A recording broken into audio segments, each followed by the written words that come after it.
Akkam jirtu kabajamtoota daawwattoota keenya viidiyoo haaraadhaan deebinee jirra. Chaanalii keenya kanaaf haaraadha taanaan subscribe gochuu hin dagatinaa.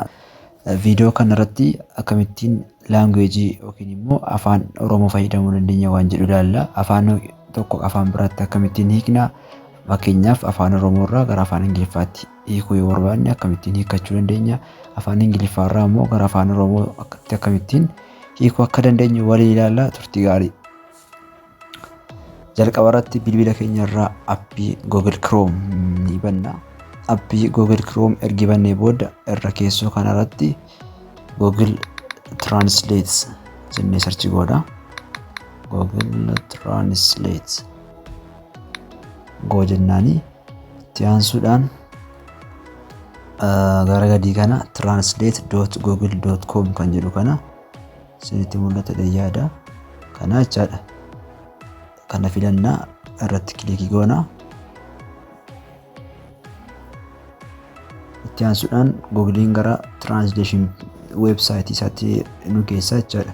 Amma website kana irratti kanaan dura fayyadamaa waan tureef jalqaba irratti Oromoo naa fidee harka bitaa kana irratti asii jechaadha. Afaan jalqaba nuti ittiin barreeffama keenya itti erguu barbaanne filannaa jechuudha.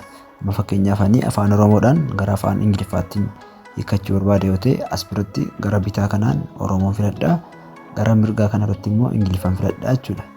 Fakkeenyaaf asitti jecha tokko afaan Oromoodhaan itti erginu mana haa jennu home agartan kana home godhee naaf hiikee naaf deebisee jira jechaadha. Akkuma kanaan jechoota barbaanne kamiiniyyuu fakkeenyaaf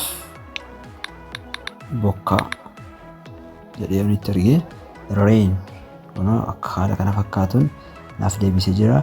Kana qofa miti paaraagiraafii yookiin immoo keeyyata garaagaraa illee bakka biraatti koppii goonee fiduudhaan asitti yoo barreessine gara afaan Ingiliffaatti nuuf hiikuu danda'a jechaadha. Faallaa kanaafis immoo Ingiliffaan kan jiru gara afaan Oromootti deebisuu yoo barbaanne as mallattootti kana jirtu isheerratti cuqaasnee bakka wal jijjiirraa. Kana jechuun Ingiliffee asiin jira taanaan gara harka bitaatiin jecha nuti itti argaa jirru jecha Ingiliffaatiin gara kamitti naa hiikechaa ni jirra, gara afaan Oromootti naa hiikechaa ni jirra jechuudha.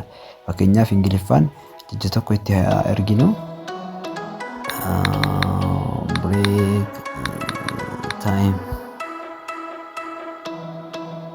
break time fakkeenyaaf hojjennee wayita itti erginu yeroo boqonnaa jedhee haala kana fakkaatuun hiikee nuuf deebiseera. Kana qofa miti fakkeenyaaf life yoo hojjennee jireenya haala kana fakkaatuun hiikee nuuf deebiseera jechaadha. Ammas egaa kana qofa osoo hin taane paaraagiraafii yookiin immoo akkuma namni isin jedhe keeyyata garaagaraa bakka biraatii koppii goonee fiduudhaan bakka kanatti peestii goona. Koppii goonee dhufneennan bira akkas gadi cuqaasa dheeraa isaan booda peestii kan jirtu dhufaa bakka kanatti peestii goonee jecha nuti bakka biraatii koppii godhanne yookiin paaraagiraafii nuti koppii godhanne gara afaan barbaannetti kanatti bu'uudhaan as keessa afaanota jiran fakkeenyaaf afaan Oromoo gara qubee O barbaannaa as keessaa as bira kunoo Oromoo kan jedhu as bira argannaa jechuudha. So afaan Oromoo filannee gara afaan Oromootti hiikachuu dandeenya jecha barbaanne. Egaa haala kana fakkaatuun afaan tokko irraa gara afaan biraatti Google Translate fayyadamuudhaan jijjiirrachuu dandeenya. Waan nu waliin turtaniif guddaa galatoomaa jecha chaanalii keenya like, share, subscribe gochuu hin dagatinaa.